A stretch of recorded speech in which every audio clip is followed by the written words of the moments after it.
إن الحمد لله نحمده ونستعينه ونستغفره ونؤمن به ونتوكل عليه ونعوذ بالله من شرور أنفسنا ومن سيئات أعمالنا من يهده الله فلا مضل له ومن يضلله فلا هادي له وأشهد أن لا إله إلا الله وحده لا شريك له وأشهد أن محمدا عبده ورسوله أما بعد فإن خير الحديث كتاب الله وخير الهدي هدي محمد صلى الله عليه وسلم وشر الأمور محدثاتها وكل محدثة بدعة وكل بدعة ضلالة وكل ضلالة في النار. فقال الله تعالى في القرآن المجيد: فأعوذ بالله من الشيطان الرجيم بسم الله الرحمن الرحيم يا أيها الذين آمنوا إذا قمتم إلى الصلاة فاغسلوا وجوهكم وأيديكم إلى المرافق وامسحوا برؤوسكم وأرجلكم إلى الكعبين إلى الآخر. أما بعد.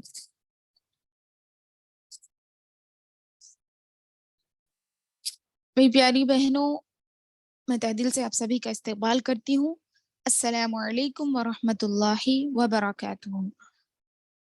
وعلیکم السلام ورحمۃ اللہ وبرکاتہ۔ تمام تعریفیں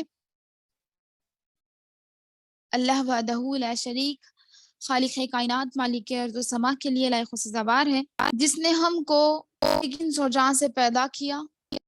الحمدللہ اللہ رب العزت نے ہمیں پاک مذہب عطا کیا، اور اللہ رب العزت نے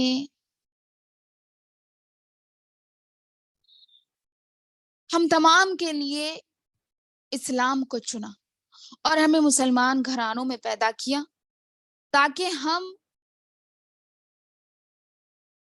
قرآن اور قرآن کی باتوں پر عمل کر کے، احادیث پر عمل کر کے، جو اللہ کے نبی صلی اللہ علیہ وسلم کا طریقہ ہے اس پر عمل کر کے جنت کو پا سکے۔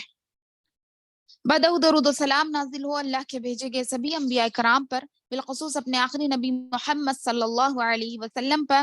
میں پڑھتی ہوں درود، آپ بھی پڑھیے درود۔ اللہم صلی علی محمد وعلی آل محمد کما صلیت علی ابراہیم وعلی آل ابراہیم انک حمید مجید۔ اللہم بارک علی محمد وعلی آل محمد کما بارکت علی ابراہیم وعلی آل ابراہیم انک حمید مجید۔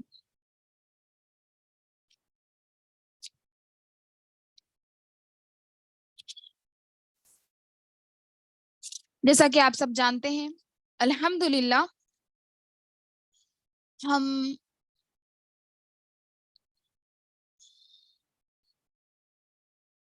چار دنوں سے رمضان کی تیاری میں کچھ لیکچرز رکھیں جو سن رہے ہیں الحمدللہ، اور اللہ تعالیٰ سے دعا بھی کر رہے ہیں کہ اللہ ہم کو اس پر عمل کی توفیق عطا فرمائے، کیونکہ ہمارا مقصد ہے کہ ہم رمضان المبارک جو پاک مہینہ، رحمتوں برکتوں کا مہینہ ہے، ہم اس میں داخل ہوں تو ہم خود بھی اپنے آپ کا صفایا کریں، اپنے نفس کی پاکی کریں، اور اپنے آپ کو ان عظیم الشان لوگوں میں شامل کرے جن کے لیے اللہ تعالیٰ نے جنت کو لازم کر دیا ہے۔ تو لہٰذا رمضان المبارک ایک رحمتوں، برکتوں اور مغفرتوں کا مہینہ ہے جس میں ڈھیر سارے عبادتیں ہم کرتے ہیں، لیکن ان عبادتوں کی بنیاد جو چیز ہے، بنیادی جو چیز ہے وہ ہے طہارت، اور طہارت کی بنیادی چیز وضو، غسل ہے، جو کہ آج انشاءاللہ العزیز اللہ رب العزت کی توفیق سے میں آپ کے سامنے رکھنے کی کوشش کروں گی، قرآن و حدیث کے ریفرنس کے ساتھ۔ اللہ رب العزت سے دعا کرتی ہوں، اللہم ارنا الحق حقا وارزقنا اتباعہ وارنا الباطل باطلا وارزقنا اجتنابہ، آمین یا رب العالمین۔ مجھے آپ کے سامنے حق بات رکھنے کی توفیق عطا فرمائے اور ہم سبوں کو اس پر عمل کرنے کی توفیق عطا فرمائے، آمین یا رب العالمین۔ جیسے کہ ہم جانتے ہیں، عنوان بھی آپ سبوں کو پتا ہے، وضو اور غسل کے آداب، جس میں ہم وضو کی فضیلت، اس کے فضائل جانیں گے، اور وضو کے فرائض جانیں گے، اس کی سنتیں جانیں گے، اور نواقض وضو کی توڑنے والی چیزیں، اس کے ساتھ ساتھ تیمم، اس کے ساتھ ساتھ غسل اور غسل کا طریقہ، غسل کس پر کب کن اوقات میں واجب ہوتا ہے، یہ سب ٹاپکس ہیں گے انشاءاللہ آج کے لیکچر کے۔ تو لہٰذا سب سے پہلی چیز جو میں نے آپ کے سامنے خطبہ مسنونہ میں سورہ مائدہ آیت نمبر 4 کی تلاوت کی ہے،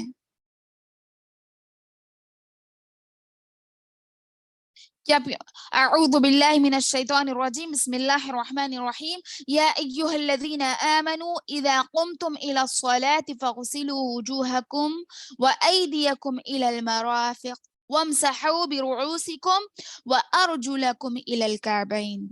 یعنی اللہ تعالیٰ نے کیا فرمایا، مومنو یعنی اے ایمان والو، جب تم نماز کے لیے اٹھو، تم سب کے لیے جمع کا صیغہ آیا ہے، فرمایا اللہ تعالیٰ نے کہ تم نماز کی طرف اٹھو، نماز کے لیے اٹھو تو کیا کرو، فغسلوا، دھو، تم سب دھو، کیا، وجوہکم، اپنے چہروں کو، وایدیکم، اپنے ہاتھوں کو، الی المرافق، یعنی کوہنیوں تک، وامسحوا، اور سر کا مسح کرو، وارجلکم الی الکعبین، اور اپنے پیروں کو دھوو، کہاں تک، ٹخنوں تک۔ یہ آیت میں نے آپ کے سامنے تلاوت کی۔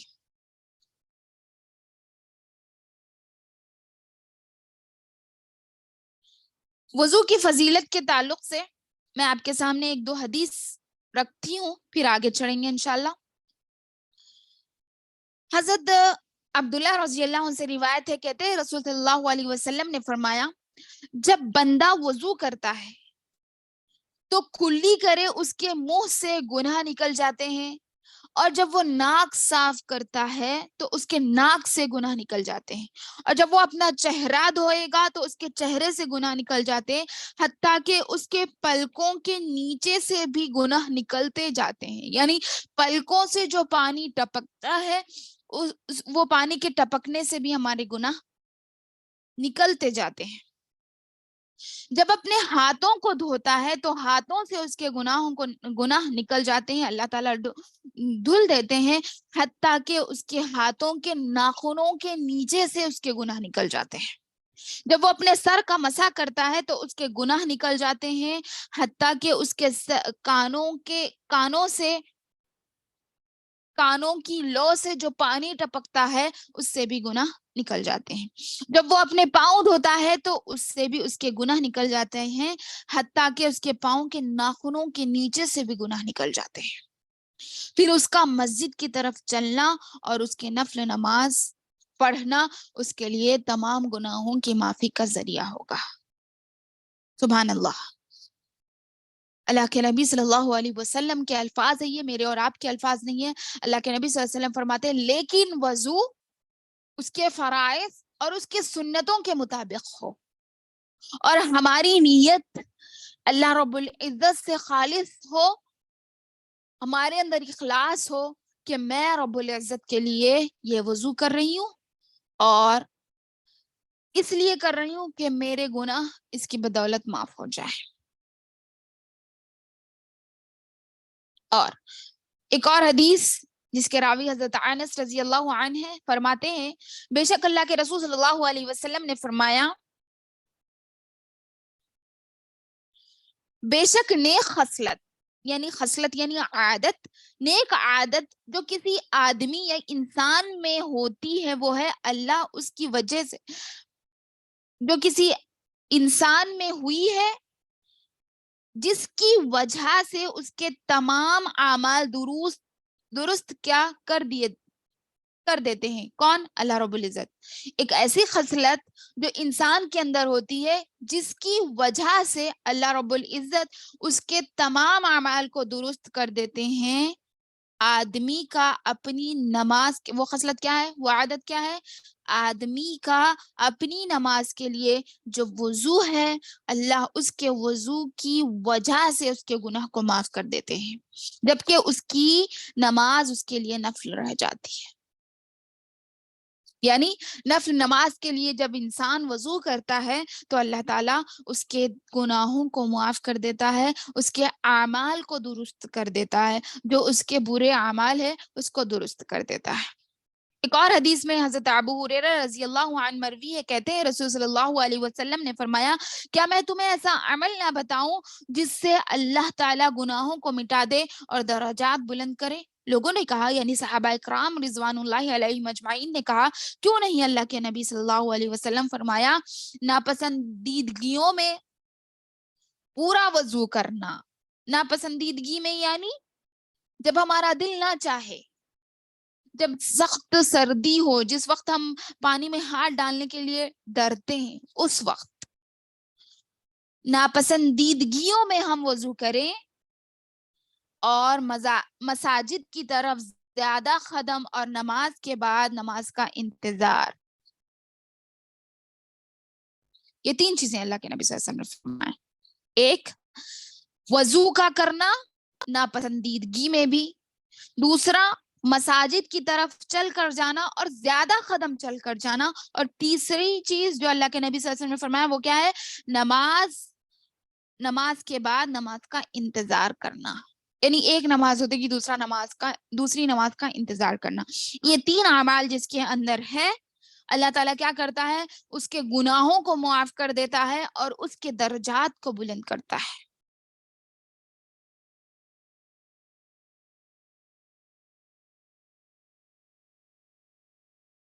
اور ایک حدیث میں آتا ہے، اللہ کے نبی صلی اللہ علیہ وسلم فرماتے ہیں کہ میری امت قیامت کے دن وضو کے نشان سے پہچانی جائے گی۔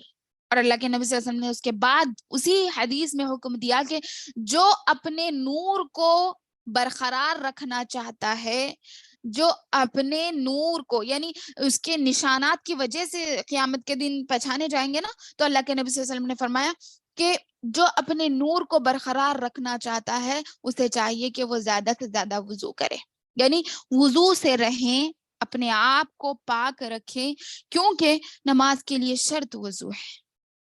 وضو کے بہت زیادہ فضائل ہیں، اگر میں آپ کے سامنے صرف فضائل لے کر بیٹھوں تو ہماری سنتیں، فرائض اور آگے کا جو درس ہے وہ رہ جائے گا۔ اس لیے یہی فضیلتیں میں یہیں تک اتنی احادیث آپ کے سامنے رکھوں گی۔ اب انشاءاللہ ہم وضو کے فرائض کے بارے میں جانیں گے۔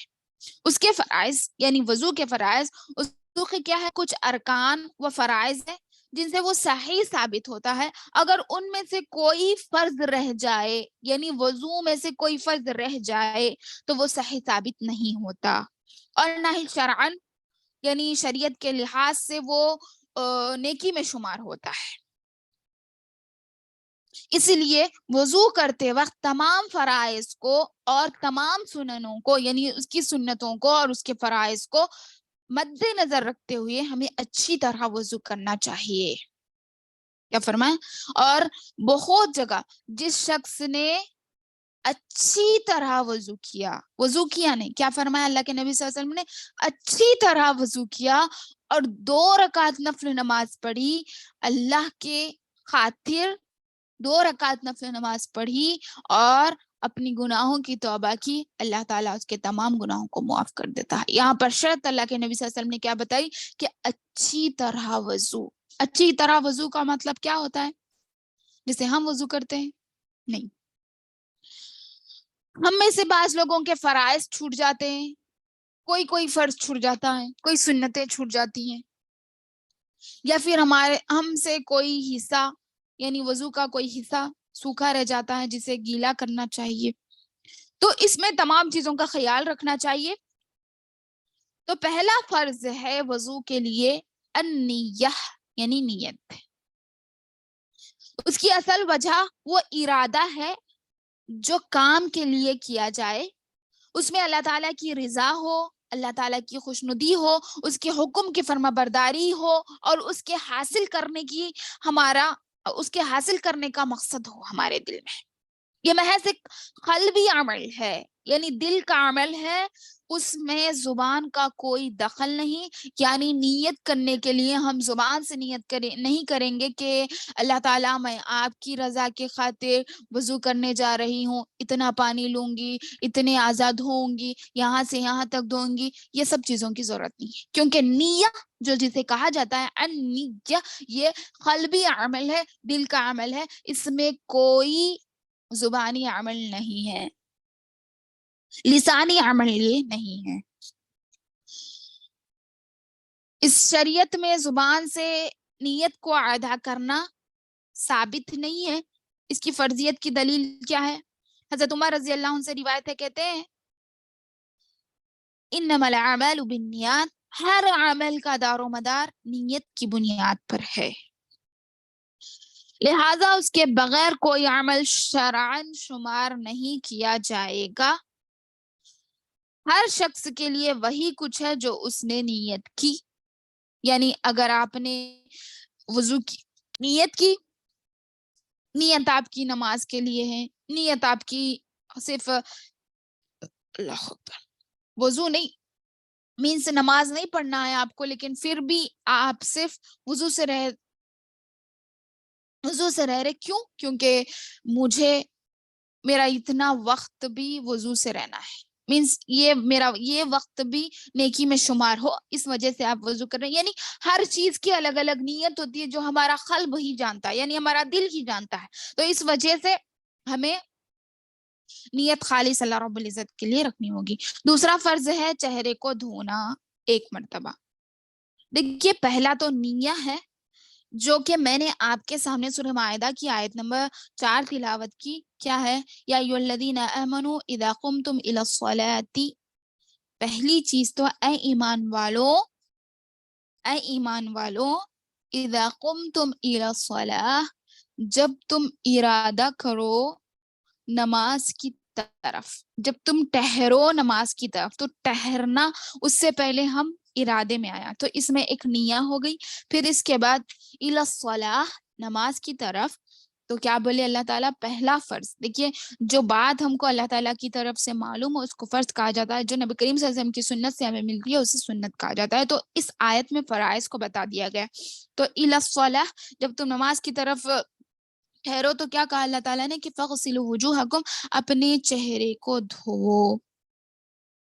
پھر فرمایا وَأَيْدِيَكُمْ إِلَى الْمَرَافِقِ. پہلی فرضیت نیت ہو گئی، دوسری فرضیت چہرے کو دھونا ہو گیا، اور تیسری فرضیت ہاتھوں کو دھونا ہو گیا. وَأَيْدِيَكُمْ إِلَى الْكَعْبَيْنِ، اپنی کوہنیوں کو اپنے بازو یعنی ہاتھوں کو دھوو کوہنیوں تک. اور پھر چوتھی فرضیت ہے وہ ہے سر کا مسح کرنا، جو کہ ہمیں آیت میں بتا دیا گیا فَامْسَحُوا رُؤُوسَكُمْ، اپنے اپنے سروں کا مسح کرو. پھر پورے سر کا مسح کرنا. اور سر کے مسح کے بارے میں حضرت عبداللہ بن زید رضی اللہ عنہ کی حدیث میں ہے کہ نبی کریم صلی اللہ علیہ وسلم اپنے سر کا مسح اپنے ہاتھوں سے کیا، انہیں آگے لائیں یعنی اپنے ہاتھوں کو آگے لائیں اور پیچھے لے گئے یعنی سر کے اگلے حصے سے شروع کیا، پھر ان دونوں کو اپنی گدی تک لے گئے، پھر ان دونوں کو اس طرح لے آئے جہاں سے شروع کیا، وہاں تک لائے جہاں سے شروع کیا. بس یہی تھا. اور اپنے گردن کا مسح نبی کریم صلی اللہ علیہ وسلم نے کبھی نہیں کیا. یعنی ہم کو صحابہ کی احادیث سے جو صحابہ نے بیان کیا نبی کریم صلی اللہ علیہ وسلم کو جو دیکھا اللہ کے نبی صلی اللہ علیہ وسلم کس طرح وضو کیا کرتے تھے، تو صحابہ نے کسی حدیث میں یہ نہیں بتایا کہ نبی کریم صلی اللہ علیہ وسلم گردن کا بھی مسح کیا کرتے تھے. تو گردن کا مسح شریعت میں نہیں ہے. بس. اور پٹی پر بھی مسح، پگڑی پر بھی مسح کیا کرتے تھے، اور پیشانی پر بھی مسح کرنا جائز ہے. پیشانی پر اگر پٹی لگی ہوئی ہے زخم کی وجہ سے تو اس پر مسح کرنے کے بھی کچھ آداب ہے. اور اس کے علاوہ پگڑی پر بھی مسح کیا جا سکتا ہے. یعنی حضرت مغیرہ بن شعبہ رضی اللہ عنہ روایت کرتے ہیں کہ نبی کریم صلی اللہ علیہ وسلم نے وضو کیا تو پیشانی, پگڑی اور موزوں پر مسح کیا. یہ دو طریقے ہیں جو رسول صلی اللہ علیہ وسلم سے روایت کیے گئے ہیں کہ سر کے کچھ حصے پر مسح آپ صلی اللہ علیہ وسلم سے مروی نہ ہے. گویا کہ آیت کا ظاہر اس کا تقاضا کرتا ہے جیسے کہ پیچھے گزرا, سر کے مقابل سے جو بال باہر نکل جائے جیسے منڈی کے بال, تو اس پر مسح کرنا کفایت کر جاتا ہے.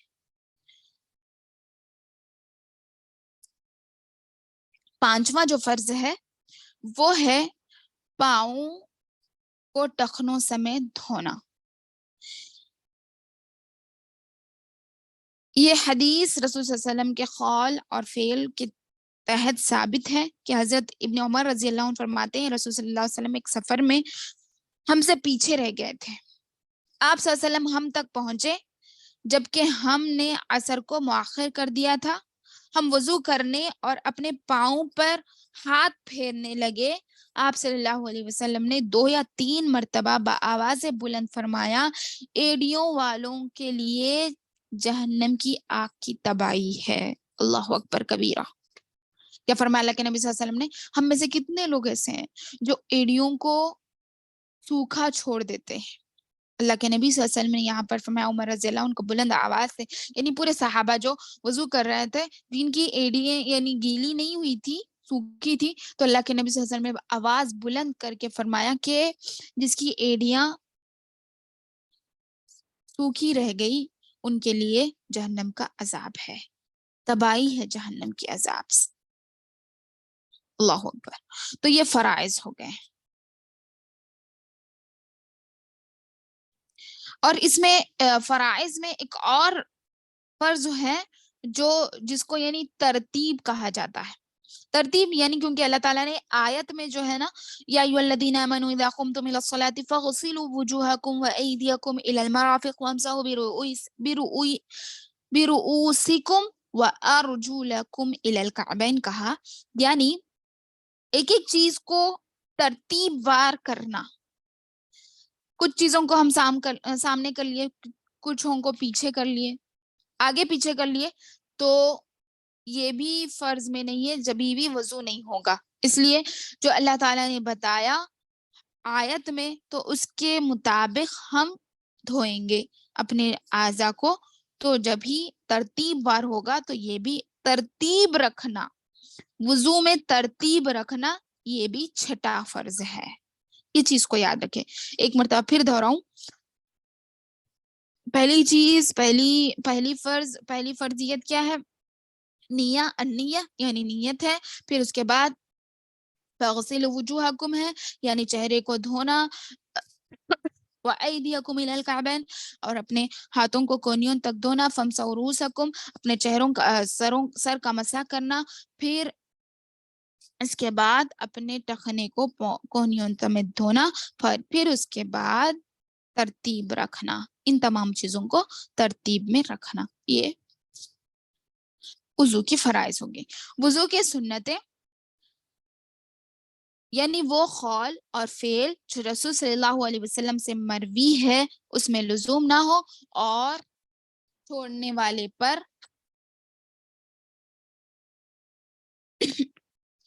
رد نہ ہو. پہلی چیز جو سنتوں میں شامل ہے وہ ہے شروع میں تسمیہ کہنا یعنی بسم اللہ کہنا. دوسری سنت مسواک کرنا. اس کا اطلاق اس ٹہنی پر ہوتا ہے جس سے مسواک کی جائے, نیز مسواک کرنے پر بھی ہوتا ہے, یعنی دانتوں کو اس ٹہنی یا کسی کھردری چیز سے ملنا, صاف کرنا, یہ مسواک کہلاتا ہے. تو حضرت ابو ہریرہ رضی اللہ عنہ مروی ہے, کہتے ہیں اللہ کے نبی صلی اللہ علیہ وسلم فرمایا اگر میری امت پر مشقت کا ڈر نہ ہوتا, یعنی ان کی جانوں پر مشقت کا ڈر نہ ہوتا, تو میں ہر وضو کے ساتھ مسواک کرنے کا انہیں ضرور حکم دیتا. مشقت کا ڈر نہ ہوتا تو میں ہر وضو کے ساتھ مسواک کرنے کا ضرور حکم دیتا. یہ فرمایا اللہ کے نبی صلی اللہ علیہ وسلم نے. اور ایک حدیث میں حضرت عائشہ رضی اللہ عنہ راوی ہے، کہتے ہیں اللہ کے نبی صلی اللہ علیہ وسلم نے فرمایا کہ مسواک منہ کو پاک کرنے والی چیز اور رب کو راضی کرنے کا ذریعہ ہے. سبحان اللہ. یعنی اپنا منہ پاک ہے، جس زبان سے ہم اللہ رب العزت کی پاکی بیان کرتے ہیں، اس کی تعریف بیان کرتے ہیں، اس کی حمد و ثنا کرتے ہیں، اس کے سامنے جھکتے ہیں، اس کے سامنے سجدہ ریز ہوتے ہیں، تو اس زبان کی پاکی کے لیے اللہ کے نبی صلی اللہ علیہ وسلم نے کیا فرمایا کہ اس سے رب راضی ہوتا ہے. یہ تمام اوقات میں مستحب ہے. کبھی بھی ہم یعنی پانچوں وقت کی نمازوں میں کبھی بھی ہم مسواک کرتے ہیں ہر نماز کے ساتھ. وضو کے وقت، نماز کے وقت، قرات قرآن کے وقت کر سکتے ہیں، نیند سے بیدار ہونے کے وقت، منہ کا ذائقہ بدلتے وقت. یہ تمام اوقات میں مسواک کرنا مستحب ہے، سنت ہے.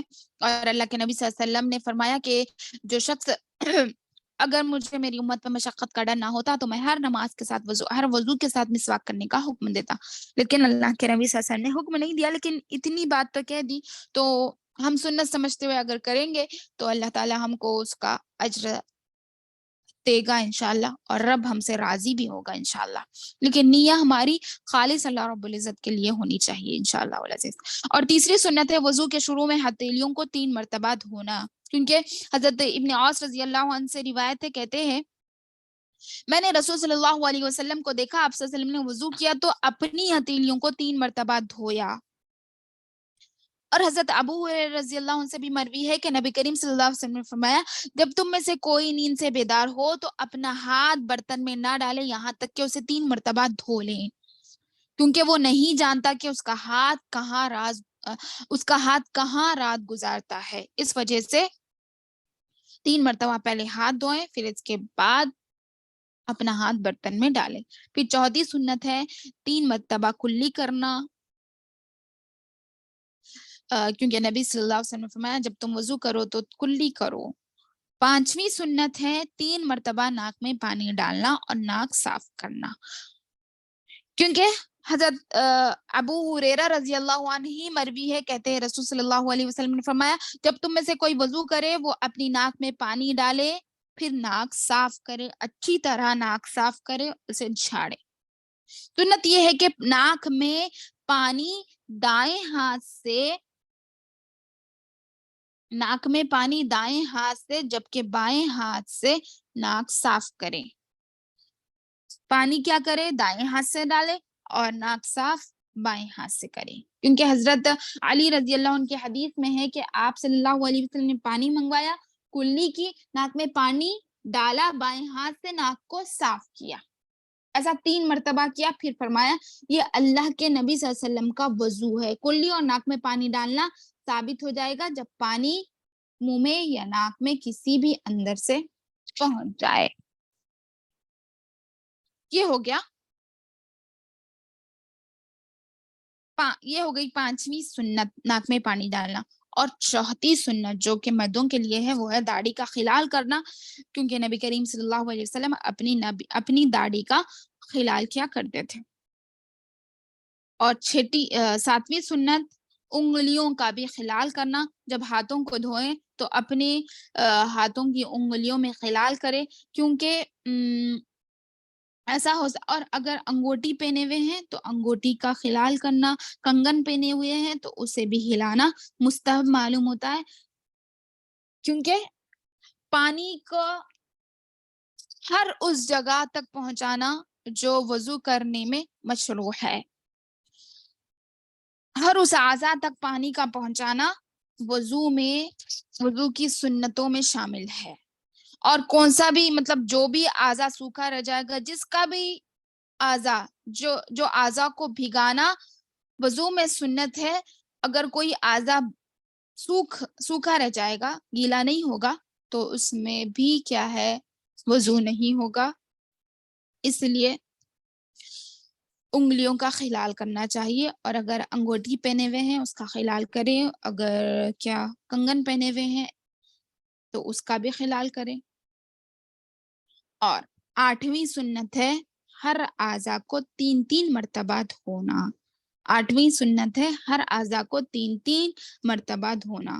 9ویں سنت ہے دائیں طرفیں پہلے دھونا، یعنی ہاتھ اور پاؤں میں سب سے پہلے دائیں طرف سے دھونا. یہ 8ویں سنت ہے، کیونکہ نبی کریم صلی اللہ علیہ وسلم ہر اچھی چیز دائیں طرف سے شروع کیا کرتے تھے، یعنی جوتا پہننے میں، کنگھی کرنے میں، وضو کرنے میں، اپنے ہر کام میں دائیں طرف سے کرتے اور دائیں طرف سے کرنا پسند کرتے تھے، کیونکہ نبی کریم صلی اللہ علیہ وسلم نے حکم بھی دیا کہ جب تم پہنو اور جب تم وضو کرو تو اپنی دائیں طرفوں سے شروع کرو. 10ویں سنت ہے ہر جسم کے ہر اعضاء کو ملنا اور اس پر ہاتھ گھمانا. پے در پے وضو کرنا یہ 11ویں سنت ہے، یاد رکھیے، اور یہ بہت ضروری چیز ہے جو کہ ہم اس کو بھول جاتے ہیں. یعنی 11ویں سنت کیا ہے کہ پے در پے کرنا، یعنی جلدی جلدی کرنا. ہم کیا کر لیتے ہیں، وضو کرتے کرتے رک جاتے ہیں، جس کی وجہ سے ہماری کچھ اعضاء سوکھے ہو جاتے ہیں. وضو کو اتنا جلدی کرنا کہ وضو ہمارا ختم ہو جائے لیکن کوئی اعضاء سوکھا نہ رہے. یعنی اب ہمارا پیر دھونے کا وقت آیا، جب تک چہرہ سوکھ گیا تو وضو مکمل نہیں ہوا. اس لیے تمام اعضاء کو جلدی جلدی دھونا کہ تمام، یعنی اعضاء جتنے بھی وضو میں اعضاء گیلے رہنے کے ہیں تمام گیلے رہیں، اس لیے پے در پے کرنا. اور 12ویں سنت ہے کانوں کا مسح کرنا، جو کہ ہم فرائض میں نہیں پڑھے تھے. فرائض میں صرف سر کا مسح تھا، لیکن سنتوں میں کانوں کا مسح ہے. کیا ہے کانوں کا مسح؟ جو شہادت کی انگلی ہے اس کو کانوں کے اندرونی حصے میں مسح کرے، اور جو انگوٹا ہے اس کو بیرونی حصے پر مسح کرے. یہ سنت ہے.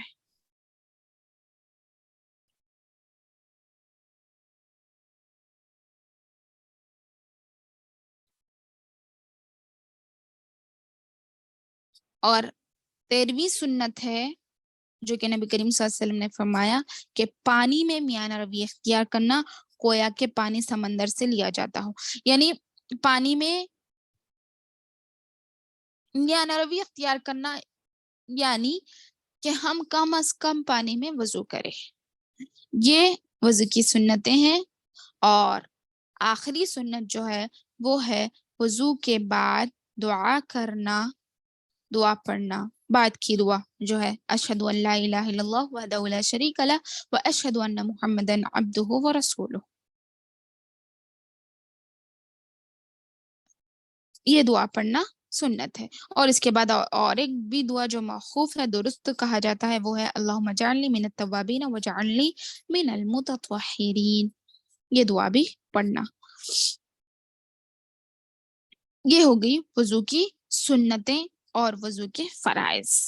اب ہے وضو کے توڑنے والی چیزیں، وضو کے نواقص.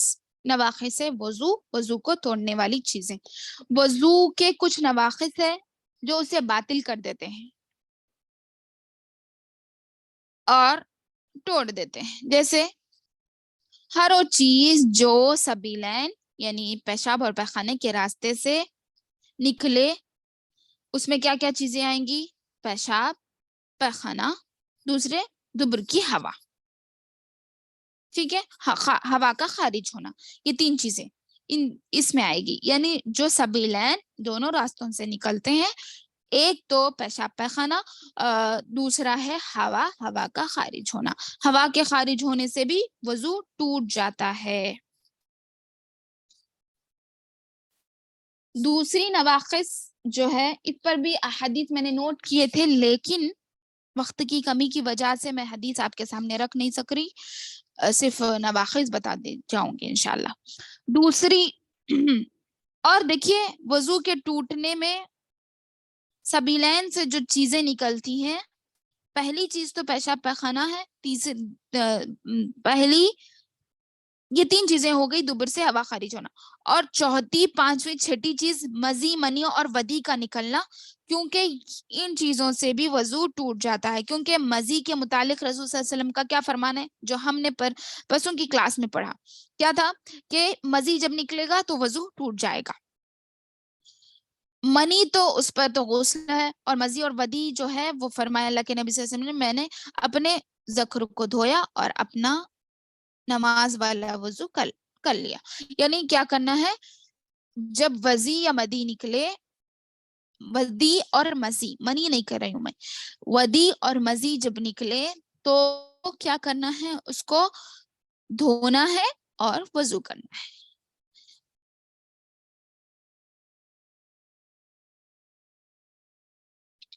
دھونا اور وضو کرنا ہے بس. یعنی شرمگاہ کو دھونا ہے، وضو کرنا ہے. مدی اور مدی اور ودی اگر کپڑے پر لگ جائے تو کپڑا دھونا یہ آپ کے اختیار پہ ہے.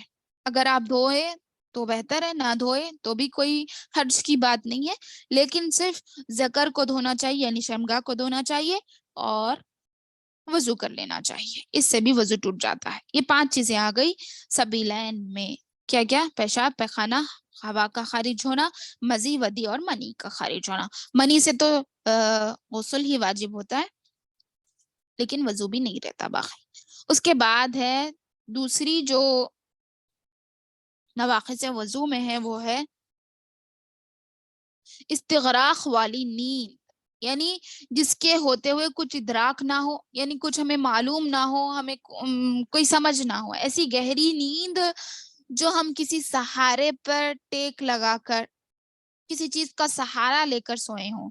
ایسے ہی مطلب ایسے ڈول رہے ہیں تو وضو نہیں ٹوٹتا، لیکن سہارے پر گہری نیند اگر لگ گئی کسی سہارے پر، یعنی دیوار پر ٹیک لے کر سوئیں، تکیے پر ٹیک لے کر سوئیں، کرسی پر ٹیک لے کر سوئیں، گہری نیند سے وضو ٹوٹ جاتا ہے.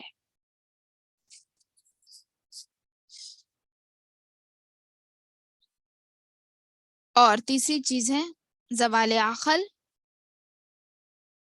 یعنی عقل جب ختم ہو جائے، بے ہوشی سے، نشے سے، یا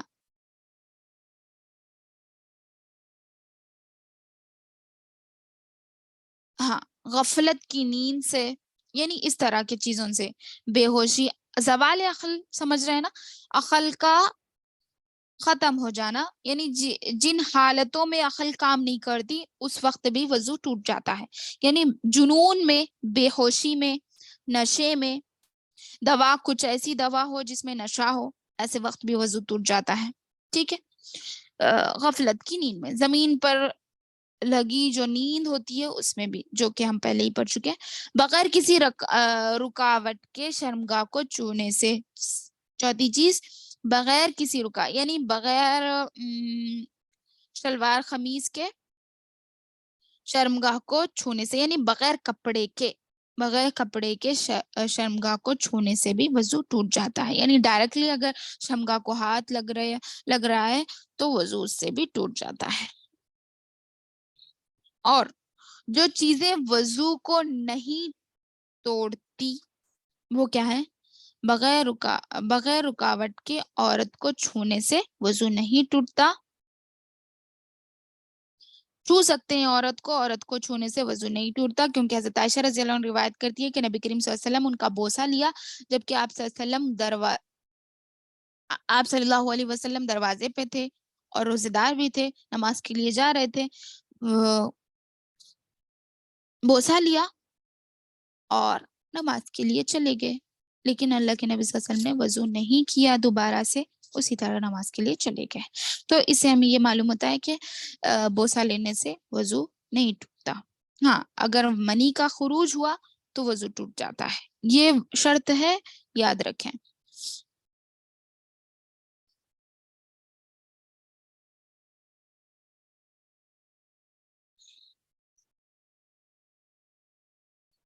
تیسری چیز الٹی سے وضو نہیں ٹوٹتا.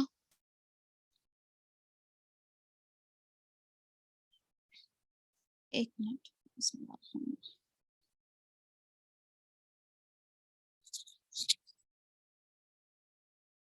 ہاں الٹی سے وضو نہیں ٹوٹتا. اور بہت سے علماء کے نزدیک اونٹ کا گوشت کھانے سے وضو ٹوٹ جاتا ہے، لیکن کچھ علماء کے نزدیک اونٹ کا گوشت یا بکری کا گوشت، کون سا بھی گوشت کھانے سے وضو نہیں ٹوٹتا، لیکن اس میں اختلاف ہے۔ اونٹ کے گوشت سے وضو ٹوٹ جاتا ہے، لیکن باقی کون سے بھی گوشت سے وضو نہیں ٹوٹتا۔ کھانے کے بعد کلی کر کے نماز پڑھ سکتے ہیں باوضو شخص۔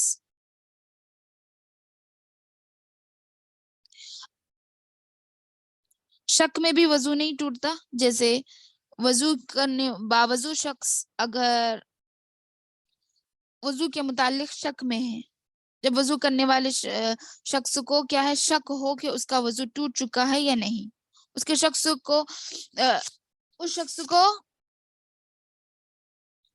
شک سے نقصان نہیں ہوگا جب تک کہ وہ اسے یقین نہ ہو جائے وہ بے وضو ہو چکا ہو۔ ٹھیک ہے۔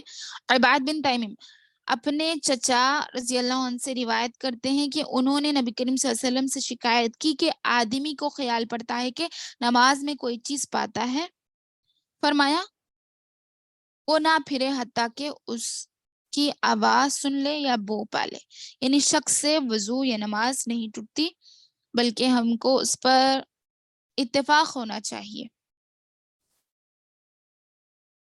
اس طرح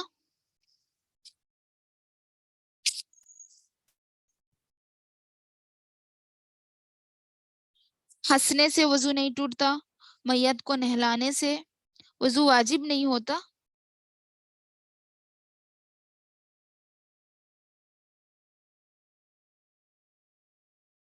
یہ تمام چیزیں ہیں۔ اور کچھ کہتے ہیں کہ کھانے سے وضو ٹوٹ جاتا ہے، چھوٹے بچے کے ذکر سے وضو ٹوٹ جاتا ہے، اس طرح یعنی نہیں دیکھنے سے وضو ٹوٹ جاتا ہے، کسی کی شمگاہ، چھوٹے بچے یا بچیاں جو لڑکے لڑکیاں ہوتے ہیں ان کے ذکر کو دیکھنے سے وضو ٹوٹ جاتا ہے، نہیں، اس طرح وضو نہیں ٹوٹتا۔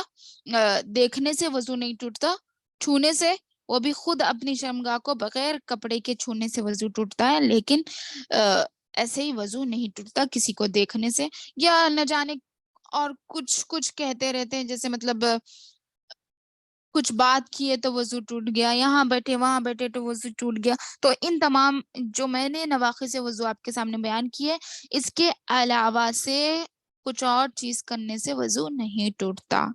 اب اگر کوئی پوچھیں گے سوال کہ گانے سننے سے وضو ٹوٹتا ہے، دیکھیے گانے ایک ایسی چیز ہے جو حرام ہے، ہم پر حرام کر دی گئی، تو آپ حرام کو سنتوں سے ملائیں گے تو یہ احمق چیز ہے، کرنا ہی ہمیں نہیں ہے پھر بھی کر رہے ہیں، پھر ہم کیا کر رہے ہیں، سنتوں سے ملا رہے ہیں، یہ بہت غلط بات ہے۔ وضو کا کوئی تعلق نہیں ہے گانے سے، گانا ہم کو سننا ہی نہیں چاہیے، لیکن اگر ہم سن رہے ہیں تو ایک حرام کام میں ہم ملوث تھے، تو حرام کام کرنے کے بعد تو ہمیں کرنا ہی چاہیے۔ اور گانے کچھ ایسے ہوتے ہیں جس کی وجہ سے ہم مدہوش ہو جاتے ہیں، کچھ خیالی طور پر ہم خود بھی گنگنانے لگتے ہیں، اور کیا کچھ اور ایسے ہی، مطلب جس کی وجہ سے خواہشات نفس بڑھ جاتا ہے، جس سے منی ودی کچھ بھی خارج ہو سکتی ہے، جس کی وجہ سے وضو ٹوٹ جاتا ہے۔ تو ایسے سوالات کرنا احمق قسم کی نشانی ہے انسان کی، ٹھیک ہے۔ اور جن چیزوں کے لیے وضو کرنا واجب ہے وہ ہے نماز کے لیے وضو کرنا، بیت اللہ کے طواف کے لیے وضو کرنا، قرآن کو چھونے کے لیے وضو کرنا، یہ 3 چیزوں کے لیے مطلق ہے، ضروری ہے وضو کرنا، لا یمسہ الا المطہرون جیسے فرمایا۔ لیکن کچھ علماء قرآن کو چھونے کے لیے وضو شرط نہیں بتاتے، لیکن بیت اللہ کا طواف اور مطلق نماز کے لیے وضو کرنا سنت ہے۔ اور جن چیزوں کے لیے وضو کرنا مستحب ہے وہ تو واجب ہے، جو 3 چیزیں میں نے آپ کے سامنے رکھی، جن چیزوں کے لیے وضو کرنا مستحب ہے وہ ہے اللہ تعالیٰ کے ذکر کے وقت بھی وضو کرنا مستحب ہے، یعنی پسندیدہ چیز ہے۔ سوتے وقت وضو کرنا مستحب ہے، سنت ہے، کیونکہ نبی کریم صلی اللہ علیہ وسلم نے حکم دیا سوتے وقت وضو کر کے سوئیں، اور اس کے بہت زیادہ فوائد ہیں جو میں آپ کے سامنے ابھی رکھ نہیں سکتی۔ اور جنبی کے لیے وضو کر کے سونا مستحب ہے، یعنی جو حالت جنابت میں ہے غسل وہ بعد میں کر سکتا ہے، لیکن پہلے وضو کر کے سونا اس کے لیے مستحب ہے، اور غسل سے قبل وضو کرنا اچھا ہے، اور وہ واجب ہو یا سنت ہو، یہ مستحب بھی ہے سنت بھی ہے۔ غسل سے پہلے اور جو چیز آگ سے پکی ہو اس کے کھانے سے پہلے بھی وضو کرنا اچھا ہے، یعنی سنت قرار دیا جاتا ہے۔ ہر نماز کے لیے نیا وضو کرنا یہ بھی مستحب ہے۔ وضو آپ کے پاس ہے لیکن اس کے باوجود بھی آپ ہر نماز کے لیے نیا وضو کرنا چاہ رہے ہیں تو اس کے لیے ہمارے لیے فوائد ہے، کیونکہ ہم نے حدیث میں پڑھا، وضو کی فضیلت کی حدیث میں ہم کیا پڑھے کہ ہر ہر اعضا سے جب جب پانی ٹپکتا ہے تو ہمارے گناہ ٹپکتے جاتے ہیں۔ اسی طرح ہم دن میں 5 وقت 5 نمازوں کے لیے وضو کر رہے ہیں تو وضو کا پانی جیسے ٹپک رہا ہے ہمارے گناہ بھی ٹپک رہے ہیں، اس طرح۔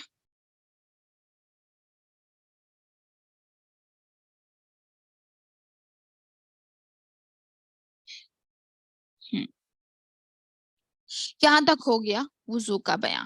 اب ہے غسل۔ غسل کا معنی ہے جسم پر پانی بہانا۔ غسل کا معنی ہے جسم پر پانی بہانا۔ اللہ تعالیٰ نے فرمایا وَإِن كُنتُمْ جُنُبًا فَاطَّهَّرُوا، اور جب تم جنبی ہو جاؤ تو کیا کرے؟ نہا کر پاک ہو جایا کرو۔ اللہ تعالیٰ کا فرمان ہے وَيَسْأَلُونَكَ عَنِ الْمَحِيضِ قُلْ هُوَ أَذًى فَاعْتَزِلُوا النِّسَاءَ فِي الْمَحِيضِ وَلَا تَقْرَبُوهُنَّ حَتَّى يَطْهُرْنَ إِلَى الْآخِرِ۔ مطلب یہ محیض یعنی حیض والی عورتوں کے لیے ہے۔ فرمایا اللہ تعالیٰ نے وَيَسْأَلُونَكَ عَنِ الْمَحِيضِ قُلْ هُوَ أَذًى فَاعْتَزِلُوا النِّسَاءَ فِي الْمَحِيضِ وَلَا تَقْرَبُوهُنَّ حَتَّى يَطْهُرْنَ وَإِذَا تَطَهَّرْنَ فَأْتُوهُنَّ مِنْ حَيْثُ أَمَرَكُمُ اللَّهُ إِنَّ اللَّهَ يُحِبُّ التَّوَّابِينَ وَيُحِبُّ الْمُتَطَهِّرِينَ۔ کیا فرمایا؟ تم میں سے حیض کے بارے میں تم سے، یعنی نبی کریم صلی اللہ علیہ وسلم کو فرما رہے اللہ تعالیٰ کہ تم سے لوگ حیض کے بارے میں دریافت کریں گے، پوچھیں گے تو تم ان سے کہہ دو کہ وہ نجاست ہے، ناپاکی ہے، سو ان ایام میں تم عورتوں سے دور رہو، کنارہ کشی اختیار کر لو، اور جب تک کہ وہ پاک نہ ہو جائے ان کے قریب نہ جانا، ان سے مباشرت نہ کرنا، اور جب وہ پاک ہو جائے فَإِذَا تَطَهَّرْنَ فَأْتُوهُنَّ مِنْ حَيْثُ أَمَرَكُمُ اللَّهُ، اور جب وہ پاک ہو جائے تو تم ان کے پاس جاؤ، مِنْ حَيْثُ أَمَرَكُمُ اللَّهُ، اللہ تعالیٰ نے جہاں سے تم کو حکم دیا ہے وہاں سے جاؤ۔ بے شک اللہ تعالیٰ إِنَّ اللَّهَ يُحِبُّ التَّوَّابِينَ وَيُحِبُّ الْمُتَطَهِّرِينَ، بے شک اللہ تعالیٰ پاک رہنے والوں اور توبہ کرنے والوں کو پسند فرماتا ہے، یحب پسند فرماتا ہے۔ یہ ایک چیز جو ہے غسل واجب کرنے والی چیزیں، کن لوگوں پر غسل واجب ہوتا ہے؟ غسل 5 باتوں کی وجہ سے واجب ہو جاتا ہے۔ اول، پہلی چیز، عورت یا مرد کے سوتے یا جاگتے ہوئے اگر شہوت کے ساتھ منی خارج ہو جائے تو غسل واجب ہو جاتا ہے۔ یہ عام فقہا کا قول ہے۔ اس کی دلیل حضرت ابو سعید خدری رضی اللہ عنہ سے کی حدیث ہے، وہ فرماتے ہیں رسول صلی اللہ علیہ وسلم نے فرمایا پانی پانی سے ہے، یعنی، اور حضرت سلمہ رضی اللہ عنہ سے روایت ہے، اور ام سلیم رضی اللہ عنہ نے عرض کیا اے اللہ کے رسول صلی اللہ علیہ وسلم، بے شک اللہ حق سے نہیں شرماتا، تو کیا عورت پر غسل واجب ہے جب اسے احتلام ہو جائے؟ فرمایا ہاں، بشرط یہ کہ وہ پانی کو دیکھ لیں، یعنی نیند میں جاگتے ہوئے خواہشات کے آنے، شہوانی خواہشات کے ابھرنے پر جو پانی خارج ہوتا ہے، جب عورت یا مرد اس پانی کو دیکھ لیں جسے احتلام کہا جاتا ہے تو اس پانی پر غسل واجب ہو جاتا ہے۔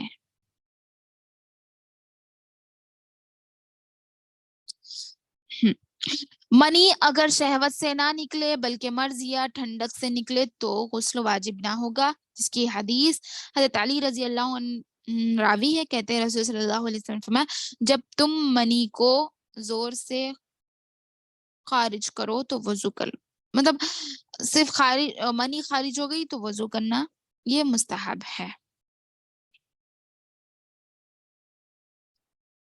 ہاں، تو منی خارج ہو تو وضو کرنا یہ مستحب ہے۔ اگر کسی کو احتلام ہو لیکن وہ منی نہ پائے تو اس پر غسل نہیں ہے۔ اگر کسی کو احتلام ہے، خواہشات نفس ابھر ہیں لیکن اس پر منی خارج نہیں ہوئی تو اس پر غسل نہیں ہے۔ اگر کوئی نیند سے جاگے، وہ تری پائے لیکن اسے احتلام یاد نہ ہے، پھر اگر اسے یقین ہو جائے کہ یہ منی ہے تو اس پر غسل واجب ہے۔ دوسری چیز جسے غسل واجب ہوتا ہے وہ ہے دو شرمگاہوں کا ملنا، یعنی میاں بیوی کا آپس میں مباشرت کرنا. وَإِن كُنتُمْ جُنُبًا فَطَّهَّرُوا، جب تم جنبی ہو جاؤ تو غسل کرو. یہ ثانی دوسری چیز ہے. تیسری چیز ہے حیض اور نفاس کا ختم ہونا، کیونکہ اللہ تعالیٰ کا فرمان ہے وَيَسْأَلُونَكَ عَنِ الْمَحِيضِ قُلْ هُوَ أَذًى فَاعْتَزِلُوا النِّسَاءَ فِي الْمَحِيضِ. تو جب تک وہ پاک نہ ہو جائے تو پاک ہونا یعنی غسل کرنا ہے. حیض اور نفاس کی عورتوں پر غسل واجب ہوگا جب وہ اپنا حیض کا خون دم حیض ختم ہوتا ہوا دیکھ لیں تو اس وقت اس پر غسل کرنا واجب ہے. ان دنوں یعنی حضرت فاطمہ بنت ابی جیش رضی اللہ عنہ فرماتی ہیں ان دنوں کے بقدر نماز چھوڑ دو جن میں تمہیں حیض آتا ہے. اللہ کے نبی صلی اللہ علیہ وسلم کا حکم ہے یہ کہ ان دنوں کے بقدر نماز چھوڑ دو جن میں تمہیں حیض آیا کرتا ہے، پھر غسل کرو اور نماز پڑھو. اس وجہ سے ہم پر غسل کرنا واجب ہے. حیض اور نفاس کے خون کے ختم ہونے پر غسل کرنا. جب مسلمان فوت ہو جائے اسے بالاجماع غسل دینا واجب ہے. خامس یہ چیز ہے. پھر پانچویں چیز ہے جب کافر مسلمان ہو جائے تو اس پر بھی غسل کرنا واجب ہے. کیونکہ حضرت ابو ہریرہ رضی اللہ عنہ سے روایت ہے، کہتے ہیں کہ ثمامہ بن حنفی کی قید کیا گیا تھا. نبی کریم صلی اللہ علیہ وسلم اس کے پاس جاتے اور فرماتے ثمامہ تمہارے پاس کیا خبر ہے؟ وہ کہتا اگر تم قتل کرو گے تو خون کا بدلہ خون سے ہے، اگر احسان کرو تو قدر کرنے والوں پر احسان کرو گے، اور اگر تمہیں مال کی طلب ہو تو جتنا چاہو تمہیں دیا جائے گا. تو یعنی یہ ایک جنگ کا مسئلہ ہے جس میں اللہ کے نبی صلی اللہ علیہ وسلم نے ان سے کہا. پھر اسلام کے ان کا اسلام قبول ہو گیا تو اللہ کے نبی صلی اللہ علیہ وسلم نے انہیں کیا کیا، غسل کرنے کا حکم دیا، پھر وہ مسلمان ہو گئے. تو اس سے معلوم ہوا کہ غسل اسلام قبول کرنے پر بھی واجب ہے. احتلام، مزی، منی، ودی، حیض و نفاس کا خون، اور کسی کی موت پر غسل دینا، اور جب کافر مسلمان ہو جائے تو غسل دینا. ان تمام چیزوں سے غسل واجب ہوتا ہے. اور آخری دوسری چیز، جو چیزیں جنبی پر حرام ہے، جنبی یعنی جنابت کی حالت میں جو شخص ہے اس پر کون کون سی چیزیں حرام ہے؟ ایک تو نماز، دوسرا طواف، قرآن کو چھونا اور اس کو اٹھانا یہ بھی حرام ہے، قرآن کا پڑھنا بھی حرام، مسجد میں ٹھہرنا بھی حرام ہے. یہ تمام چیزیں ایک جنبی شخص پر حرام ہے. 5 چیزیں. تو جنابت کی حالت میں ہو تو جلد سے جلد غسل کرنا اس پر واجب ہے، مستحب بھی ہے. اور اگر جنابت کی حالت میں ہے لیکن غسل نہیں کر سکتا تو وضو کر کر سوئیں. غسل مستحب کی اقسام کیا ہے؟ سنت واجب چیز ایسی ہے کہ اس کو کرنا ہی، واجب اور مستحب میں فرق یہ ہے کہ واجب ایک ایسی چیز ہے کہ اسے کرنا ہی کرنا ہوگا. غسل واجب ہو گیا تو کرنا ہی کرنا، لیکن مستحب وہ ہے کہ کرے بھی چلے گا نہیں کرے بھی چلے گا، لیکن مستحب جو نبی کریم صلی اللہ علیہ وسلم کا پسندیدہ عمل ہے تو وہ غسل کون سا ہوگا؟ جمعہ کے دن کا غسل مستحب غسل ہے کیونکہ اس کے بہت زیادہ فضائل ہیں. دوسری چیز جو مستحب غسل ہے وہ ہے عیدین کا غسل، واجب نہیں یاد رکھیے لیکن مستحب ہے، سنن ہے. اور تیسرا غسل اس شخص کے لیے غسل جس نے میت کو نہلایا ہو، اس پر واجب نہیں ہے لیکن مستحب ہے کہ وہ غسل کر لے تو اس کے لیے بہتر ہوگا. چوتھا احرام کا غسل، پانچواں دخول مکہ کا غسل، اور چھٹا وقوف عرفہ کا غسل. عرفہ میں رک رہے ہیں تو اس وقت بھی غسل کرنا مستحب ہے. ارکان غسل میں کیا کیا چیزیں ہیں؟ پہلی چیز غسل کیسے کریں گے؟ پہلی چیز نیہ، کیونکہ ہر عمل کا دار و مدار نیت پر، جو ابھی ہم وضو کے لیے پڑھ چکے ہیں. تو ارکان غسل پہلی چیز نیہ ہے، دوسری چیز تمام اعضاء کو دھونا، کیونکہ اللہ کے نبی اللہ تعالیٰ کا فرمان ہے، کیا فرمان، وَإِن كُنتُمْ جُنُوبًا فَاطَّهَّرُوا، جب تم جنبی ہو جاؤ تو غسل کر لیا کرو۔ اور غسل کی سنتیں ہیں، نیت ہے، اس کے واجبات ہے، یہ ارکان واجبات، نیت تمام اعضاء کا دھونا، یہ دو چیزیں فرائض میں آئیں گی۔ اور غسل کی سنتیں کیا ہے؟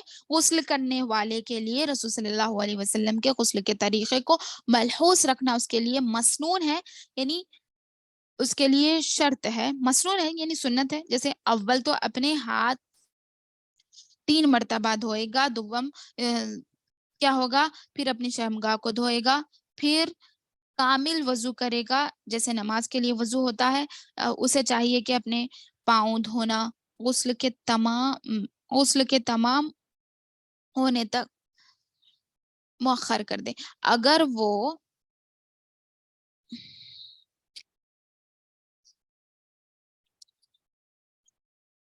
پاؤں کو یعنی غسل میں ایک طریقہ یہ ہے کہ نبی کریم صلی اللہ علیہ وسلم پہلے وضو کر لیا کرتے تھے، پہلے شرمگاہ کو دھوتے تھے، پھر اس کے بعد وضو کرتے تھے، لیکن وضو میں پیروں کو نہیں دھوتے تھے، پھر پورے جسم پر پانی بہاتے تھے، اس کے بعد آخر میں پاؤں کو دھوتے تھے۔ یہ طریقہ بھی مستحب ہے۔ اور ایک طریقہ یہ ہے کہ نبی کریم صلی اللہ علیہ وسلم پورا وضو کر لیتے تھے، پیر بھی دھوتے تھے، پھر بعد میں پورے جسم پر پانی بہاتے تھے۔ یہ بھی طریقہ مستحب ہے، یعنی 3 مرتبہ، پھر اپنے سر پر 3 مرتبہ کیا مطلب پانی کا بہانا، 3 مرتبہ اپنے ہر عضو پر پانی بہانا، اور جب مطلب جہاں جہاں خلال کی ضرورت ہے، جیسے داڑھی ہے مردوں کے لیے، اور بالوں میں خلال کرنا، اور اسی طرح جڑوں تک پانی پہنچانا، ایک بھی عضو اپنے جسم کا سوکھا نہ رہے بلکہ ہر عضو گیلا ہونا چاہیے۔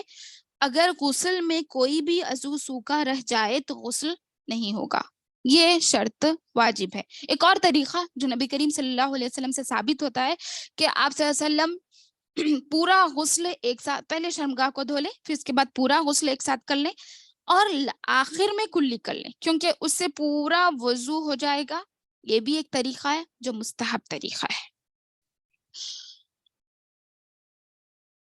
عورت کا غسل مرد کے غسل کی طرح ہی ہے، کچھ الگ نہیں ہے، لیکن عورتوں میں کچھ ایسے مسائل ہوتے ہیں، جیسے مطلب حیض کا غسل ہے، نفاس کا غسل ہے، تو اس میں کیا کریں گے، جب حیض اور نفاس رک جائیں تو اس پر ہمیں غسل کرنا چاہیے۔ جیسے عورت کا غسل مرد کی غسل کی طرح ہی ہے، ہاں عورت پر واجب نہ ہے کہ وہ اپنا یعنی شرمگاہ کو کھولے رکھیں، بشرطیہ کہ پانی بالوں کی جڑوں تک پہنچا لیں۔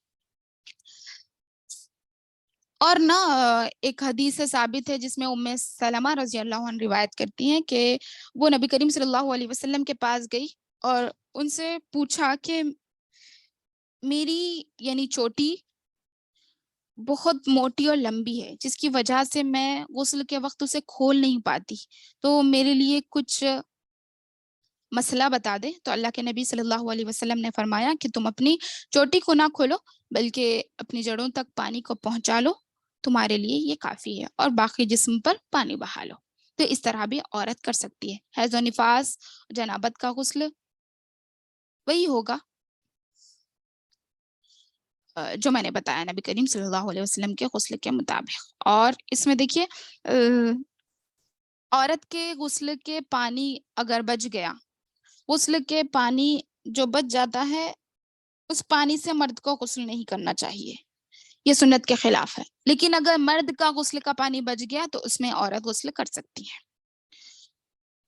یہ ایک مستحب طریقہ ہے۔ الحمدللہ غسل کی سنتیں بھی ہو گئی، اور غسل کا طریقہ بھی ہو گیا، ارکان غسل، غسل کے فرائض بھی ہو گئے، وضو کا طریقہ، وضو کی سنتیں، وضو کے فرائض، نواقض وضو الحمدللہ ہم کمپلیٹ کر چکے ہیں، اور کچھ وقت بھی زیادہ ہو گیا الحمدللہ۔ ربنا تقبل منا إنك أنت السميع العليم وتب علينا إنك أنت التواب الرحيم سبحان ربك رب العزة عما يصفون وسلام على المرسلين والحمد لله رب العالمين. اگر کوئی سوال ہے کسی کا تو کر سکتے ہیں. کچھ سوال ہے تو کر سکتے ہیں. السلام علیکم ورحمۃ اللہ وبرکاتہ باجی.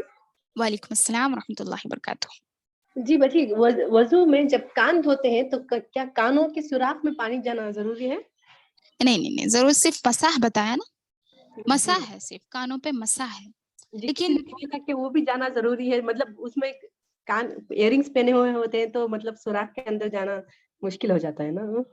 جی نہیں, پانی کا جانا ضروری نہیں ہے کان میں, جسٹ مطلب صرف مسح کریں گے انشاءاللہ. جی باجی, جزاک اللہ خیر. آمین بھیا کی.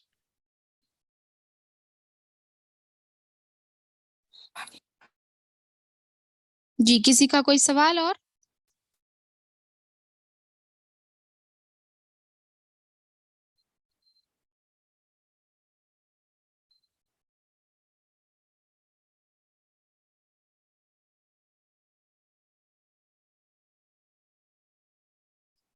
لیکن دیکھیے وضو کا اچھی طرح کرنا ہم پر لازم ہے. جب تک ہم اچھی طرح وضو نہیں کریں گے, ترتیب وار نہیں کریں گے, اس کے فرائض کو اور اس کی سنتوں کو ملحوظ رکھتے ہوئے نہیں کریں گے تو ہمارا وضو نہیں ہوگا, اور جب وضو نہیں ہوگا تو نماز نہیں ہوگی, تو ہمارے مقاصد پورے ختم ہو جائیں گے. اور اگر ایڑی نہیں بھیگی تو جہنم کی حقدار ہو جائے گی ہماری ایڑیاں. اس لحاظ سے ہمیں ضرور چاہیے کہ ہم اپنے تمام اعضاء کو بھگوئیں. اچھی طرح وضو کرنا چاہیے. اچھی طرح وضو میں اور صرف وضو میں بہت فرق ہے, کیونکہ اچھی طرح ملے, کیونکہ ہم اللہ رب العزت کے سامنے ٹھہر رہے ہیں, تو اللہ رب العزت کی شان تو بہت اعلیٰ اور نرالی ہے. اس کے سامنے جب ٹھہرنا ہو تو ہم اپنے آپ کا صفایا ضرور کریں انشاءاللہ العزیز. اور کچھ سوال ہے کسی کا تو کریں. جی سسٹر عائشہ محمد, کچھ سوال ہے؟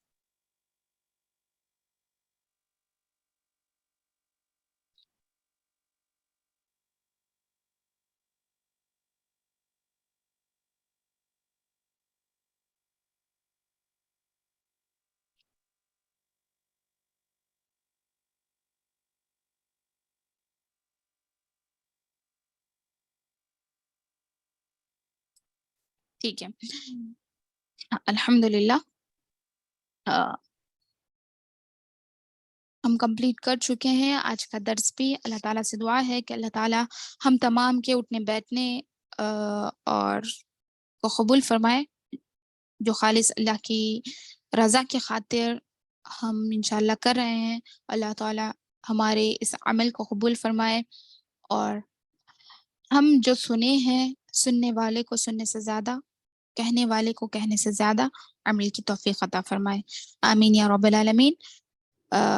وآخر الدعوانا ان الحمد للہ رب العالمین. سبحانک اللہم وبحمدک واشہد ان لا الہ الا انت استغفرک واتوب الیک. والسلام علیکم ورحمۃ اللہ وبرکاتہ.